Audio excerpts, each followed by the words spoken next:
இந்த ஏரியா வந்து கதிர்வேல் நகர் மேற்கு. இதில் சுமார் ஒரு 150 வீட்டுக்கு மேலே அங்கங்கே இருக்குது. ஒரு சின்ன மழை வந்தாலும் இந்த ஏரியாவில் தண்ணி கட்டிடுது. இதுக்கு எந்த சொல்யூஷனுமே கிடையாது. இதை வந்து அரசாங்கம் சரி பண்ணி கொடுக்கணும். அங்கங்கே தண்ணி தேய்க்குது. வயசானவங்க போக முடியல, வர முடியல. ரோடும் இன்னும் சரி பண்ணல. நல்லா இருந்த ரோட்டை இடித்து இந்த இது பண்ணாங்க. பாதாள சாக்கடை போட்டாங்க. போட்டால் ஒவ்வொரு ஏரியாவாக போடணும். அதே உடனே சரி பண்ணணும். அதை விட்டு இவங்க எல்லா இடத்துலையும் தோண்டி போட்டாங்க. நைட் நேரத்துக்கு நாங்கள் வேலைகளுக்கு போயிட்டு வர்றதா இருந்துச்சுன்னா எந்த இடத்துல கிடங்கு இருக்குது, எந்த இடத்துல குழி இருக்குது ஒன்றுமே தெரிய மாட்டேங்குது. வர்றதுக்கு ரொம்ப சிரமமாக இருக்குது.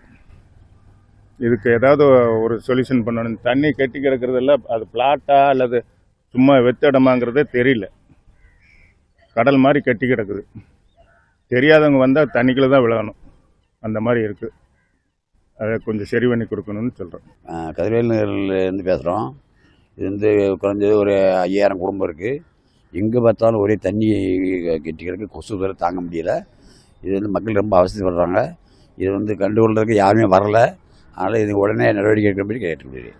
சார், கதிர்வேல் நகர் ஏரியா வாட்டர் டேங்க் பக்கம் இப்படி தான் கிடக்கு. தண்ணி வருஷம் பூரா இப்படி தான் கிடக்கு. பிள்ளைகளை வச்சுட்டு நாங்கள் இருக்க முடியல. நைட்டு கொசு கடி தாங்க முடியல. ஒரு வண்டி எடுத்துகிட்டு வெளியே போக முடியல. இந்த டேங்கு பக்கமும் அப்படியே தான் கிடக்கு. நாங்கள் வந்த நாளையிலேருந்து தண்ணி கட்டி தான் கிடக்கு. வேணா வருஷத்தில் 1 மாதம் வேணால் தண்ணி இல்லாமல் இருக்கும். நாத்தம் தாங்க முடியல. காரியம் குழந்தைங்க இருக்கிற இடம் ஒன்றுமே இப்படியே தான் கிடக்கு.